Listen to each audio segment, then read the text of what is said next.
परम अंधमही पाटी, तरी आमची सबळ काठी ते काहरू नकाजी। अशा प्रकारे असणाऱ्या त्या राजाच्या स्त्रिया बोलत होत्या की आम्ही म्हणल्या स्त्रिया जाती कशा असतात, ह्या दृष्टीने दिसतात डोळस पण आंधळे असतात, कारण त्या अज्ञानी असतात। अशा आंधळ्या नसतात, ज्ञानानं आंधळे असतात। आम्हाला पुढचं ज्ञान बाहेरचं ज्ञान नसते म्हणतात, फक्त स्त्रियांना चुलीपुरतं ज्ञान असते, ह्याच्या पुढचं ज्ञान आम्हाला नसते। मग तुम्ही जर गेल्या तर आम्हाला कोण सांभाळेल? आमची सबळ काठी म्हणजे आमचा आधार असणारे तुम्ही आधारस्तंभ, आम्हाला सोडून जाऊ नका। अशा प्रकारच्या त्या स्त्रिया अट्टहास करू लागल्या। तरी येथेच योगाच रावा, आम्ही न छळू विषय भावा, परितव स्वरूपाचा ठेवा, पाहुनी तो शांत करू की। जैसे जीर्ण कडतर परी मनाया वैभवी थोर छत्र, तेवित आश्रयी सर्व पवित्र, वैभव मंडन आमासी। अशा प्रकारे असणारे म्हणजे तुम्ही नुसतं जर आमच्या दृष्टीला इथं राहिलात तरी आमचा आधार राहील। अशा प्रकारच्या त्या राण्या सगळ्या बोलू लागल्या म्हणतात राजाला। तरी मानिल तेथे पर्णकुटिका, बांधोनी देऊ जडीत हाटका, आम्ही 12-16 शत बायका, सेवा करू आदराने। अशा प्रकारे असणाऱ्या त्या बोलत होत्या, जर तुम्हाला राजवाड्यात राहावं वाटत नसल तर तुम्ही काय करा, बगीच्यामध्ये आम्ही तुम्हाला पर्णकुटी बांधून देऊ, किंवा तेथेही राहत नसेल तर आम्ही दुसऱ्या ठिकाणी जंगलामध्ये आपण आपल्याच उपवनामध्ये तुम्हाला काय करू, पर्णकुटी बांधून देऊ। आणि आम्ही इतक्या जणी ज्या तुमच्या स्त्री आहोत, पत्नी आहोत, त्या आम्ही सगळ्या जणी मिळून तुमची इथे सेवा करू, आम्हाला सुद्धा तुमची सेवा घडेल।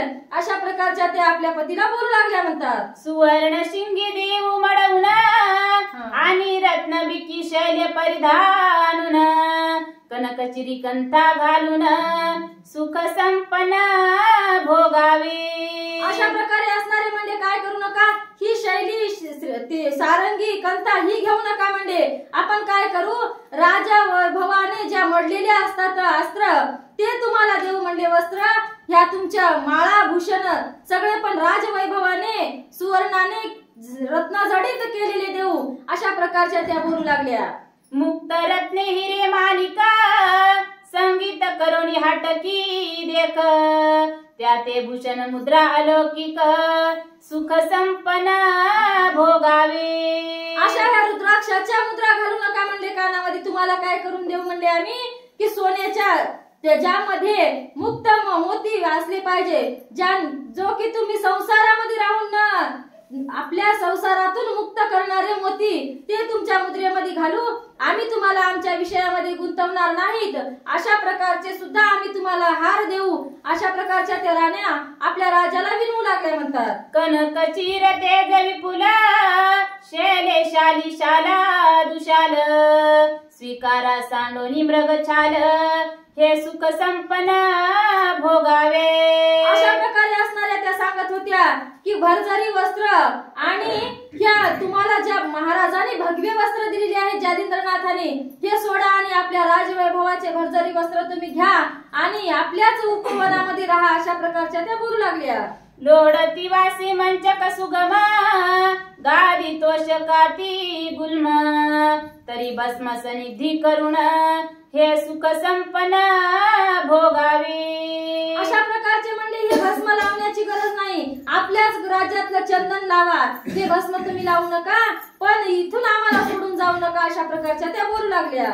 भिक्षा तुकडे सूक्ष्म कठीण, त्या जुनी सेवी षडसान, घृत दुग्ध दधी सेवा प्रकर पक्वान, हे सुख संपन्न भोगावे। घरोघर गेल्याने काय होईल म्हणजे शिळ्या कुटक्या भाकरीचेच तुकडे मिळतील ना भिक्षेमध्ये तुम्हाला, मग तुम्ही काय करा म्हणजे इथेच राहा, आम्ही सगळ्या जणी आपल्या हाताने स्वयंपाक करून तुम्हाला घालू, त्याच्यामध्ये दूध दही तूप साखर असा सगळा मेवा त्याच्यामध्ये राहील। आणि हे काय तुम्हाला राजवाड्यात नाही वाटलं तरी बी उपवनामध्ये सुद्धा हे सगळ्या सोयी सुविधा मिळतील, पण तुम्ही काय करा दुसऱ्या राज्यामध्ये हे राज्य सोडून जाऊ नका। अशा प्रकारच्या त्यांना विनवणी करू लागल्या। एकट सेविके जिकानन, दास दासी सेवक जन, सेवा करीती षोडशोपचारान, हे सुख संपन्न भोगावे। इथे नाही म्हणजे कोणत्या कंटक वनामध्ये म्हणजे त्याच्यापेक्षाही जरा दूर असलेले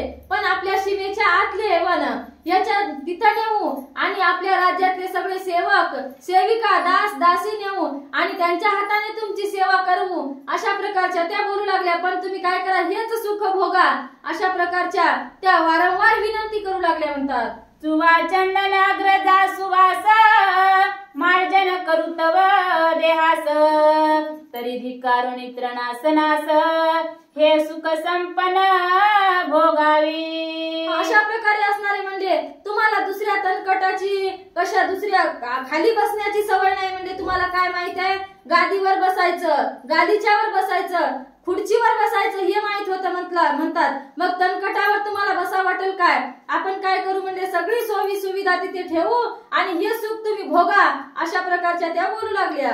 हाती घोडे शिबिका सदन ता कोणी कराल तीर्थाटन परी चालाल ते दुःख ते जुन हे सुख संपन्न भोगावे. आता तीर्थाला जायचं म्हणलं तर तुम्हाला काय तुमच्यासोबत हत्ती घोडे येणार का म्हणजे नाही. मग इथे मधल्यामध्ये सुद्धा फिरायला तुम्हाला हत्ती घोडे मिळतील पण तिकडे गेल्यावर काय आहे म्हणजे पायी पायी चालत जावं लागणार आहे आणि तुम्हाला तो त्रास सहन नाही होणार अशा प्रकारच्या त्या बोलू लागल्या. महान चौकट संगीत रंगीत ते सांडोनी विपणी पडाल दुखीत तरी ते जोनी राहा येत हे सुख संपन्न भोगावे. तुम्हाला काय आहे म्हणजे जेवण झाल्याच्या नंतर मनोरंजन करण्याची सवय आहे कारण मोठमोठ्या लावण्य लतिका अप्सरा आपल्या राजवाड्यामध्ये आहेत संगीत सुखोपभोग भोगायला. मग तुम्ही एकटे वनामध्ये राहिल्याच्या नंतर तिथं हे मिळेल का. मग त्या वनाचा तुम्ही काय करा त्याग करा आणि हे सुख भोगा अशा प्रकारच्या त्या राण्या विनवणी करू लागल्या. छत्र चामरे प्रजांकिता त्यजोनी फिराल्या रण्यात एकटपणी त्यजोनी राहा येत हे सुख संपन्न भोगावे. तुम्ही थोडा वेळ जरी बाहेर फिरायला निघाला तर काय म्हणजे सेवक तुमच्या डोक्यावर छत्री घेऊन तयार राहत होते. मग तिथं वनामध्ये हिंडते वेळेस काय होणार आहे ऊन लागणार आहे पाणी येईल अशा प्रकारचे तुम्हाला नाना प्रकारचे दुःख भोगावे लागतील. त्याच्यापेक्षा तुम्ही राज्य न सोडलेलं बरं अशा प्रकारच्या त्या बोलू लागल्या. मृगाशी खंजीर पद्मनयनी पद चुरती कोमल पाणी तरी तृणाकुर शयन त्यजोनी हे सुख संपन्न भोगावी. तुम्ही थोडा बगीच्यापर्यंत जरी चालून आला तर तुमचे पाय दुखत होते म्हणतात. तुमच्या पाय दाबायला दास दासी तयार राहत होते आणि आता तुम्हाला जंगलानी सगळीकडे जायचं म्हणजे पायी पायी चालत जावं लागणार आहे. मग हे तुम्हाला दुःख सहन होईल काय त्याच्यापेक्षा तुम्ही इथंच राहिलेलं बरं अशा प्रकारच्या त्या वारंवार विनवणी करू लागल्या. चंद्राननी गजगामिनी बोलती संवाद रसाळवाणी तरी याचा त्याग करोनी हे सुख संपन्न भोगावी. ऐशा स्त्रिया संवादती परिकोप चढला रायाच्या चित्ती दूर होलंडी मनोनी मुक्ती धिकारित तयाती.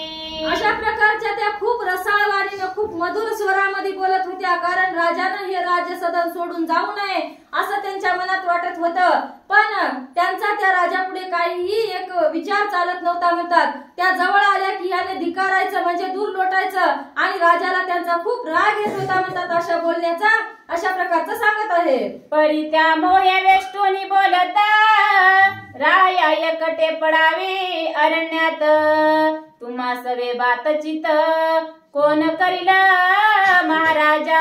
अशा प्रकारचा असणारा मनामध्ये त्यांच्या एवढं प्रेम असावं असं दाखवत होत्या की म्हणत होत्या हे बघा इथं आम्ही इतक्या जणी तुमचं मनोरंजन करायला तुम्हाला बोलायला होतो म्हणतात. मग आता तुम्ही तिथं गेल्यावर काय रात्रंदिवस एकटेच राहणार वनामध्ये तुम्हाला कोण बोलणार अशा प्रकारच्या त्या बोलू लागल्या. येरी मने अरण्य पोटी सिंगी सारंगी करील गोष्टी स्त्रिया म्हणती आसन दृष्टी वसन कैचे होते थे. अशा प्रकारचे ते काय म्हणत होते तुम्ही म्हणत आहात ना तुम्हाला वनामध्ये तुमच्या सोबत कोण संवाद साधेल, कोण बोलेल, तर काय करतो म्हणजे ही शिंगी सारंगी मी वाजवीन आणि माझ्या मनाचं मनोरंजन करेन, ह्या माझ्यासोबत बोलतील, त्याचं तुम्ही काय करू नका, काळजी करू नका, अशा प्रकारचे राजा बोलू लागले. राव म्हणे मयासन अंबरा सारख्यासे ओढवण, स्त्रिया म्हणती शयनी कोण निजेल तुमच्या सांगाती. अशा प्रकारे असणारे म्हणत होते मी काय करील, धरतीचं आसन करील जमिनीचं आणि आकाशाचं पांघरण करील. मग त्या म्हणत होत्या हे बघा तुमच्या जवळ कोण असणार आहे, मग तर त्या का आता दुसऱ्या ओळीत काय सांगतील ते पाहू म्हणतात. येरी म्हणे कुबडी पावडी शयन करतील दोन्ही थडी, स्त्रिया म्हणती तेवढं उडी कोण निवारी सांगावी. येरी म्हणे अचळ धुनी पेटवा घेईल पंचाग्नी, ते सबळ शीत निवारणी होतील योग साधावया. अशा प्रकारचे असणारे मी काय करील म्हणजे मला जर थंडी वाजू लागली तर मी काय करीन की माझ्या गुरुने दिलेला आशीर्वाद आहे तो धुवा काढील आणि मी काय करील माझी थंडी घालवील. अशा प्रकारचे ते बोलत होते म्हणतात. स्त्रिया म्हणती अलौकिका तेथे कोठे परिचारिका लोक, राज्यासनी पदार्थ कवतुक देत होती अनुनिया. अशा प्रकारचे म्हणजे आता तिथं वनामध्ये गेल्यावर तुमच्या हाताखाली जेवायला कोण आणून देईल म्हणू लागले. तुम्हाला तर नाना प्रकारचे पदार्थ आवडत होते, रोजच्या जेवणामध्ये दुसराच पदार्थ लागत होता, मग तिथं त्या जेवणाची तुमची सोय करणार आहे. अशा प्रकारच्या त्या एकाने एक त्यांचा प्रश्न वाढीत होत्या म्हणतात. येरी म्हणे व्याघ्रांबर आसन विराजू वज्रापर, मग धाव घेती नारी नर कौतुक पदार्थ मिरवावया.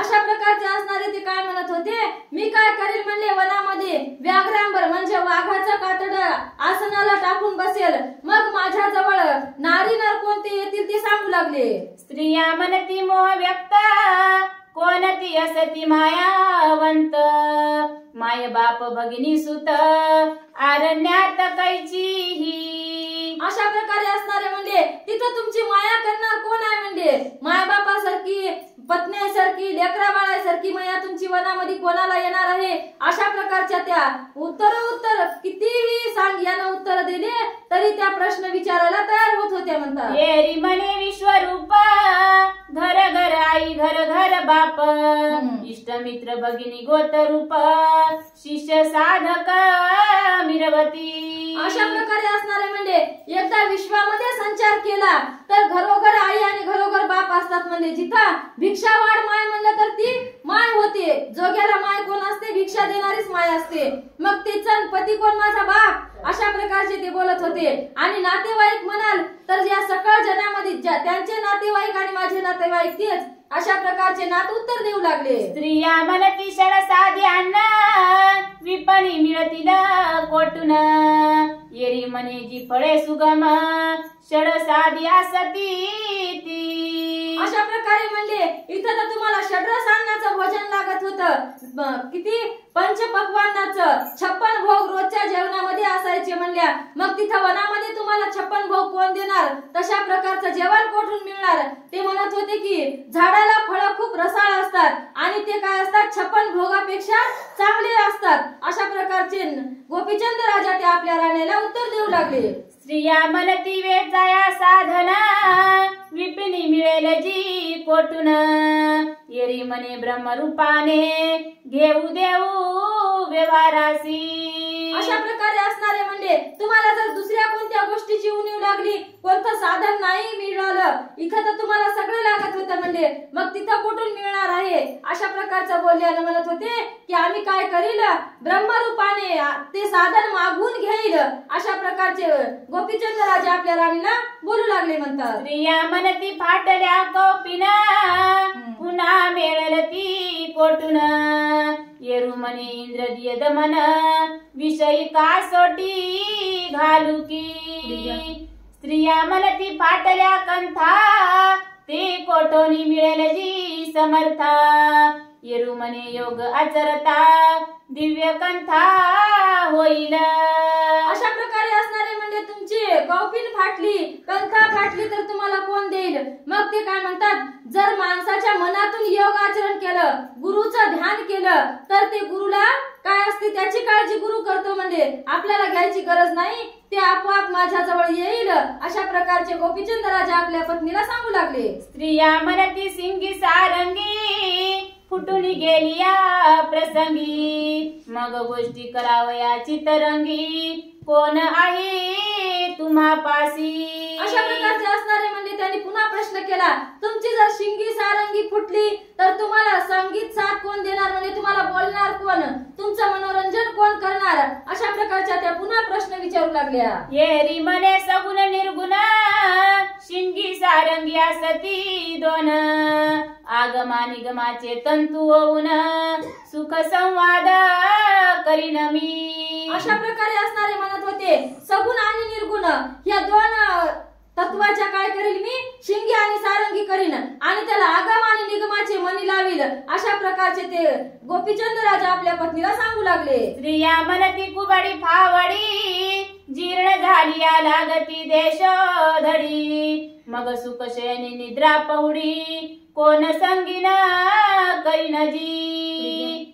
येरी मने खेचरी भुचरी उभय, आदेह विदेह प्रकाश स्वरूपमय, वाम दक्षिणे घेवनी तन्मय, डोळा लाविन निरंजनी. स्त्रिया म्हणती शैल्या तुटून, गेल्या पुन्हा नाल कोटून, येरी मने मोक्ष युक्ती समान, शैल्यभूषण मिरविन गे. स्त्रिया म्हणती कर्ण मुद्रिका, हरपोनी गेल्या नरपाळका, मग काय करशील वनी देखा, नाथपंथी मिरवावया. अशा प्रकारे असणारे म्हणजे इत्यादी तुमचे जे नाना प्रकारच्या वस्तू तुमच्याकडे आहेत त्या जर गेल्या तर काय करसाल? पुन्हा शेवटचा प्रश्न म्हणजे तुमच्या कानात त्या जर मुद्रिका पडल्या कुठं तर तुम्ही काय करसाल? अशा प्रकारचे ते विचारू लागले म्हणतात. रुमने व खेचरी भुचरी, लुप्त मुद्रा कर्णद्वारी, अलक्ष चातरिया गोचरी, लेवविल्या गुरुनाथे. ऐसे बोलता उत्तरोत्तर, माई भिक्षादी सत्वर, तव त्या धावती धरावया कर, कंठी मिठी घालावया. इतक्या प्रश्नांचे उत्तर सोडविलीच्या नंतर सुद्धा अजून गोपीचंद राजा काय म्हणतात आपल्या पत्नीला, ए माई मला भिक्षा घाल. अशा प्रकारचं बोलल्याच्या नंतर त्यांच्या मनाला खूप दुःख झालेलं आहे आणि त्यांच्या हाताला धरू पाहायला गेल्या तर त्यांनी काय केलं म्हणतात, हिसका मारून आपला हात आपल्याकडे वळून घेतलेला आहे असं सांगत आहे. ऐसे चांचुले गुणयुक्त, दृष्टी पाहून या नरपणात, कुबडी फावडी उगारीत, दूर होई दंडी म्हणत असे. अशा प्रकारचा असणारा त्या हात धरायला जवळ येऊ पाहत होत्या तर गोपीचंद राजाने आपल्या जवळची जी कुबडी फावडी होती ती त्यांच्यावर उगावली आणि दूर हो म्हणून सांगितलेलं आहे म्हणतात. ते गुप्त पाहुणी मैनावती, सिद्धार्थ न घेवनी हाती, शीघ्र येवनी पुत्राप्रती, मने भिक्षा घेनाथा. अशा प्रकारचे असणारे या गोष्टीची वाट काय कोण बघत होतं म्हणतात, मैनावती बघत होती. केव्हा माझ्या मुलाने दीक्षा घ्यावी आणि अशी भिक्षा मागावी आणि आपल्या जन्माचा सार्थक करून घ्यावं ह्याची तिला काय होती, गरज होती म्हणतात. मग त्यांचा आवाज ऐकल्याच्या नंतर हे सगळं काही दृश्य मैनावतीने लपून बघितलं आणि लपून बघून काय केलेलं आहे म्हणतात, काय जे सिद्ध अन्न केलेलं होतं पक्वान्न घरामध्ये ती एका पात्रामध्ये घेऊन आली आणि भिक्षा घ्या महाराज म्हणून देऊ लागली म्हणतात. मग भिक्षा घेवनी झोळी, माते पदी अर्पी मौळी, मग ते थोनी निघुनी तया वेळी, नाथापाशी पातला. अशा प्रकारे असणारे आईनं वाढलेलं ते अन्न आपल्या भिक्षा झोळीमध्ये घेतलं आणि आपल्या आईला साष्टांग दंडवत घातलं आणि तिथून गोपीचंद राजा निघाले आणि थेट आपल्या गुरुकडे म्हणजे जालिंदरनाथाकडे आलेले आहेत असं सांगत आहे. मग जो झाला स्त्रियात व्यवहार, तो सकळ सांगितला वागू तर, मैनावती येवनी तत्पर, तीही बदे व्रततासी. अशा प्रकारे असणारे जालिंदरनाथाला तिथे सकळ वृत्तांत घडलेला सांगितला म्हणतात आणि त्यांच्या पाठोपाठ त्यांची आई मैनावती सुद्धा आली आणि तिने सुद्धा जालिंद्रनाथाला काय सांगितलं ते ऐका म्हणतात. असो उभयंताचा व्रतांत ऐकून मान तुकावी अग्नी नंदन. मग 3 रात्री रायासी ठेवून बहुता आरती उपदेशिला. अशा प्रकारे असणारे त्यांच्या दोघांच्याही तोंडचं बोलणं ऐकल्याच्या नंतर म्हणले, खरोखर म्हणले धन्य आहेस म्हणले गोपीचंद राजा तू. एवढं तुमच्या पत्न्यांनी विनवणी केल्याच्या नंतर सुद्धा तुमचं मन थोडं सुद्धा डळमळल्या गेलं नाही. अशा प्रकारची धन्यता दिली आणि 3 रात्र त्या राज्यामध्ये राहिले आणि काय तो त्यांचा नाथबोध होता तो गोपीचंद राजाला जालिंद्रनाथाने दिलेला आहे म्हणतात. मग लोमावतीचा उदर व्यक्त गोपीचंदाचा होता सुत. मुक्तचंद नाम त्याची राजासनी वाहिला.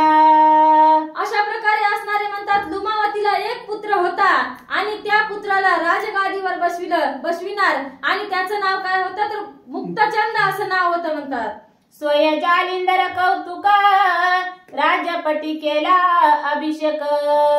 मंत्री प्रजासेवक लोक तया हाती ओपिले. अशा प्रकारे असणारे म्हणजे त्या मुक्तचंदाला गादीवर बसविलं आणि स्वतः जालिंद्रनाथाने त्याचा राज्याभिषेक केला आणि मंत्रीगण सगळे सेवक जण तिथले कोण होते अधिकारी पदाधिकारी त्यांना बोलावून घेतला आणि त्यांच्या हवाली मुक्तचंदाला केला असं सांगत आहे. राया गोपीचंदा सांगे वचन बारे पाहे बद्रिकाश्रम.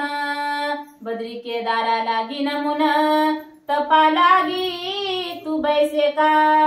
अशा प्रकारे असणारे जालिंद्रनाथ आता गोपीचंद राजाला म्हणतात आता काय कर तू इथे जास्त वेळ थांबू नको कारण तुझ्या जीवाला इथं धोका आहे. मग काय कर तू आता लवकरात लवकर निघ आणि बद्रिकाश्रमाला जा आणि तिथे जाऊन काय कर की आपल्या देवाला नमस्कार कर आणि साष्टांग दंडवत घालून आता तुझ्या तू तपाला बसायला सुरुवात कर. अशा प्रकारची आज्ञा जालिंद्रनाथ गोपीचंदाला देऊ लागले. लोह कंटकी चरणांगुष्ट देवनी तपाचे दावी कष्ट. 12 वर्ष नेम स्पष्ट एकाग्री रक्षावा. लोखंडाच्या काट्यावर आपला अंगठा ठेवून तू काय कर म्हणजे तप कर आणि आपल्या 12 वर्ष तप करून आपल्या जीवाचं हित साधून घे. अशा प्रकारचे गोपीचंद राजाला जालिंद्रनाथ सांगू लागले. ऐसे सांगोनी तयाती मग प्रजा लोकादी समजते. निघाले रायासी बोळवाया ते कानिपा सुधा जालिंदर. अशा प्रकारे असणारे म्हणजे आता गोपीचंद राजा बद्रिकाश्रमाकडे निघाले होते.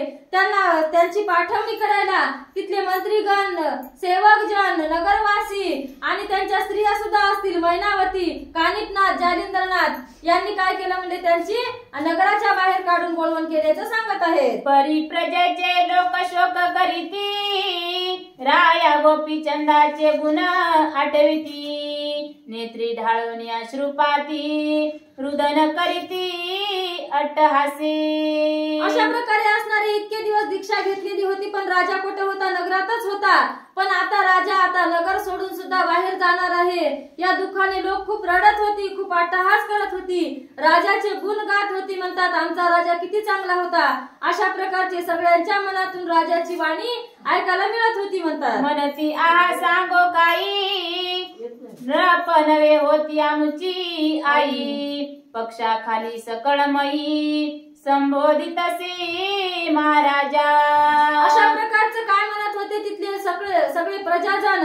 हे काय म्हणजे आमचे राजा नव्हते ही आमची कोण होती आई होती आणि आपल्या पाखरू जसं आपल्या पंखाखाली आपले पिल्लं सांभाळते तशा प्रकारचं आम्हाला या राजानं आपल्या आश्रयामध्ये ठेवलं होतं. आपल्या पंखाखाली आम्हाला इतके दिवस सांभाळलं होतं. अशा प्रकारचे प्रजा दुःख करू लागली म्हणतात. ऐसे वर्णनी तयाचे गुण आक्रदंती प्रजाजन.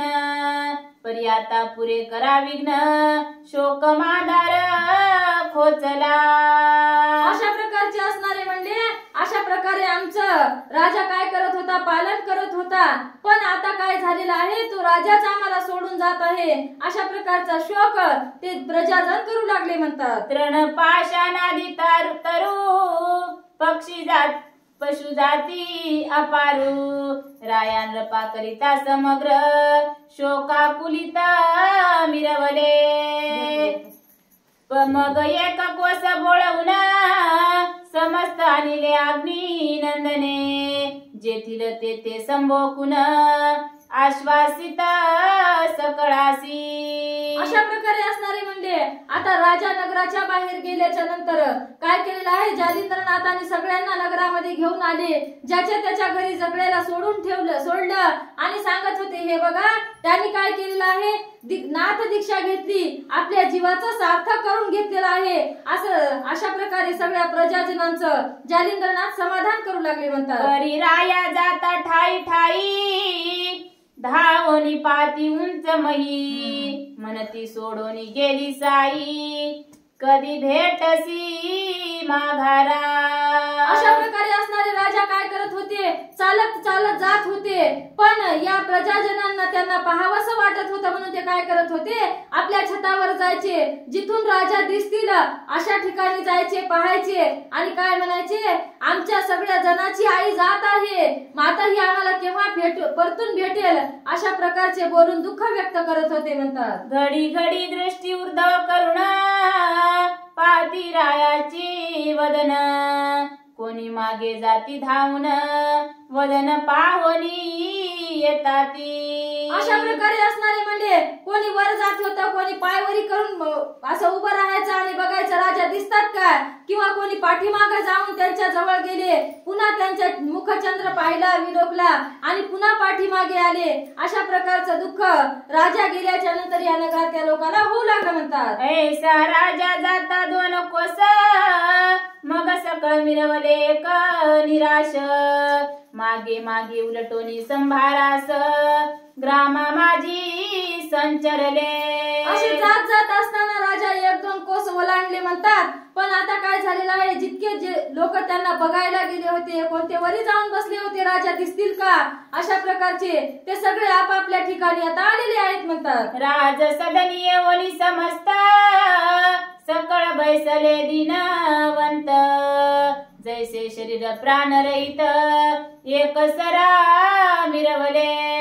आता सगळेजण काय झालेले आहेत म्हणतात, जिथं राज्यसभा भरायची, जिथं राजा बसायचा, हे सगळे प्रजा बसायची, त्या ठिकाणी येऊन बसलेले होते, पण पूर्वी कसे बसायचे, सगळे उल्हासित असायचे राजा असल्याच्या नंतर, पण आता काय झालेलं होतं म्हणतात की त्यांच्या शरीरातला जसा काय प्राण निघून गेलेला आहे आणि विकळ शरीर होऊन पडलेला आहे, अशा प्रकारची सगळी प्रजा त्या राज दरबारामध्ये दिसत होती। मग श्री जालिंदर राजसदनी मुक्त चंदा विराजोनी राजसनी मंत्री याते पाचारोनी वस्त्रे भूषणे आणविली। अशा प्रकारे असणारे काय केलेलं आहे, जालिंद्रनाथाने मुक्त चंदाला गादीवर बसविलं, सगळ्या प्रजाजनांना, प्रधानांना, मंत्र्यांना सांगितलं आणि काय यांच्या हाताने सगळ्यांना वस्त्र भरण, कारण हा सुख सोहळा होता, अशा प्रकारे त्यांनी सगळे कार्य उरकले म्हणतात। मग जैसे जयाचे महत्व पाहून तया लागी भूषणे देऊन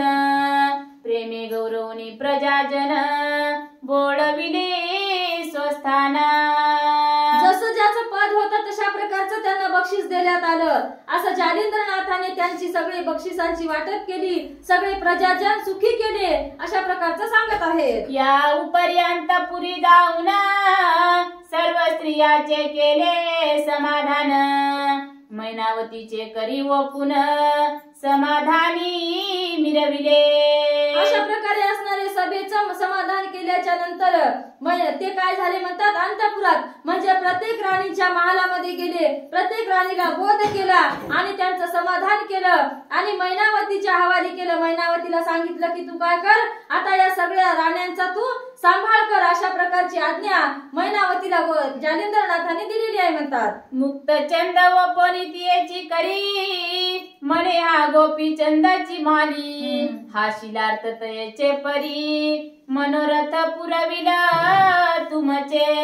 अशा प्रकारचे असणारे मैनावतीला सांगितलं, तू काय कर म्हणले, या मुक्त चंदाला जसा काय तुझा गोपीचंद राजा आहे, मुलगा आहे, तशा प्रकारचं वागव, तशा प्रकारचा तू आपला नातू नाही, आपला मुलगाच समज, हा सुद्धा तुझे पुढे काय करणार आहे, मनोरथ सगळे आपल्या लेकासारखे पुरविणार आहे, अशा प्रकारे जालिंद्रनाथ मैनावतीला सांगू लागले। ऐसे करोनी समाधान राजासनी पुन्हा येऊनी मुक्त मुक्तचंदाचे हस्ते करुण याच काधन वाटिले.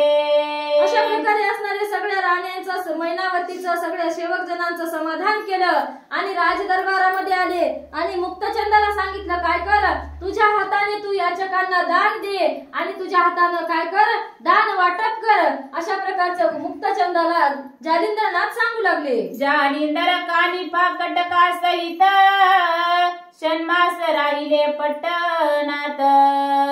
अर्थार्थी सकळ अर्थ निज दृष्टी पाहती. अशा प्रकारे असणारे कानिकनाथ, जालिंदरनाथ आणि त्यांचे जे काही शिष्य होते ते सगळे जण मिळून काय झाले, गोपीचंद राजा तिकडे तीर्थयात्रेला गेल्याच्या नंतर 6 महिने राहिले म्हणतात आणि काय करायचे, त्यांचा राज्यकारभार व्यवस्थित सुरळीत ठिकाणावर आणण्यासाठी तिथे राहिले आणि त्यांचा सगळा अर्थ पुरवायचे असं सांगत आहे. श्री जालिंदराचा प्रताप सघन कोण करू पाती विघ्न. येरीकडे गोपीचंद रत्न भगिनी ग्रामा चालिला.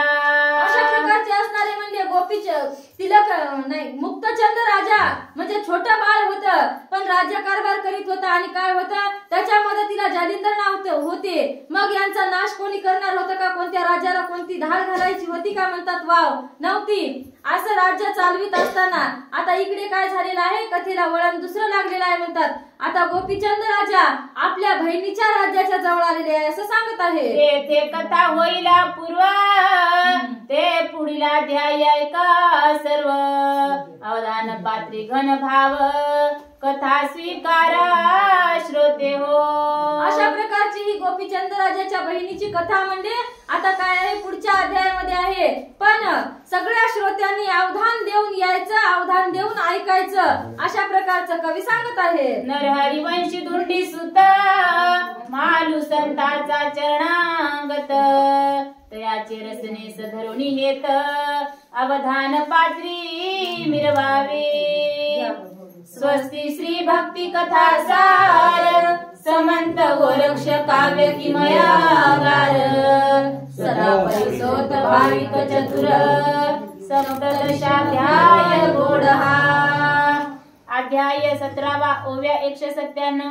श्री कृष्ण पर्णमस्तु शुभम भवतु श्रीरस्तु. नवनाथ महा